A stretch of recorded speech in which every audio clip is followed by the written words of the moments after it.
电动黄铜3通球阀开关检测。首先打开电装端盖，接线端子5和6接入电源，然后接入用于测试的信号源，接入端子8和9，插入电源，准备工作结束。 进入测试环节，通过输入或减小信号源来控制阀门开关。输入4到20毫安信号，随着数值增大，阀门打开。电装顶部指示也在往开的方向转。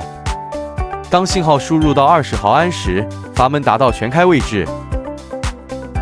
阀门全开后，再减小信号，信号值变小，阀门也随之关闭。当信号到4毫安时， 阀门达到全关位置，3通球阀，3个孔，1进2出。检测完成，电装端盖还原。